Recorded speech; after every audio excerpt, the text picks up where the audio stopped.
नमस्कार सभी अध्यापकों, अभिभावकों और बच्चों को जो YouTube के माध्यम से मुझसे और इस वीडियो से जुड़ पाए हैं।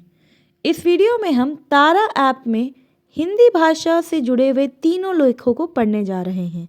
तो शुरू करते हैं। पहले लेख का नाम है चतुर चिड़िया और ये दूसरी स्लाइड। एक था बाग, उसमें एक पेड़ था, पेड़ पर घोंसला था, उसमें एक चिड़िया रहती थी। चिड़िया के 4 बच्चे थे। वह रोज सुबह शाम दाना लेने जाती, लौटकर घर आती, बच्चों को दाना चुगाती। बच्चे दाना चुगकर बहुत खुश होते। उस घोंसले के नीचे एक चबूतरा था। चिड़िया के बच्चे उस पर बीट कर देते, तिनके बिखेर देते, चबूतरा गंदा हो जाता। मालिक को यह गंदगी बुरी लगी। चलिए दूसरा स्लाइड पढ़ते हैं। मालिक ने सोचा कि इस घोंसले को हटा दिया जाए। उसने अपने लड़के से बोला कि वह मालिक को घोंसला हटाने के लिए कहे। चिड़िया घर लौटकर आई। बच्चे घबरा रहे थे। उन्होंने मालिक की बात माँ को बताई। चिड़िया ने बच्चों से कहा कि वह घबराए नहीं और मौज से रहे। कुछ दिन निकल गए, घोंसला नहीं हटा। मालिक फिर एक दिन आया, उसे घोंसला वहीं दिखाई दिया।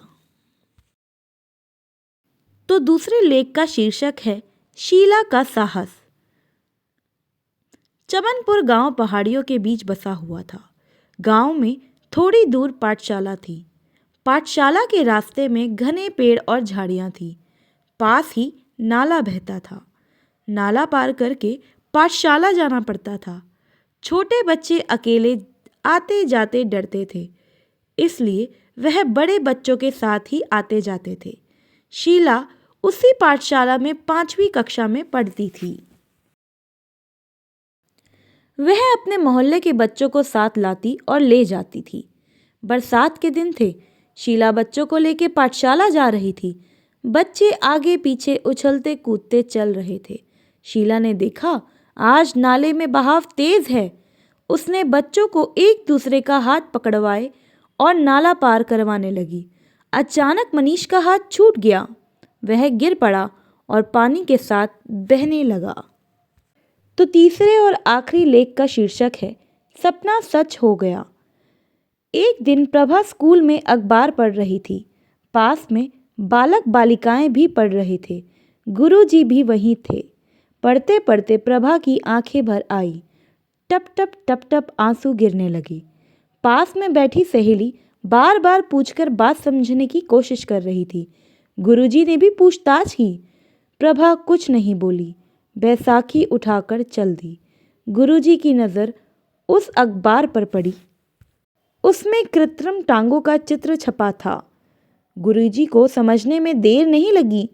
प्रभा भी कृत्रिम टांग लगवाना चाहती है, पर उसके माँ बाप गरीब हैं। गुरुजी ने सोचा प्रभा के लिए कुछ ना कुछ करना चाहिए। उन्हें तभी याद आया कि जयपुर में महावीर विकलांग समिति ऐसे ज़रूरत वालों की सेवा करती है। गुरुजी ने तय किया कि वह प्रभा को लेकर जयपुर जाएंगे। और इस तरह से हमने हिंदी भाषा के तीनों लेखों को पढ़ लिया है। और अगर आपने इस वीडियो से कुछ सीखा है तो इसे लाइक करना, सब्सक्राइब करना और शेयर करना बिल्कुल मत भूलिए। Thank you.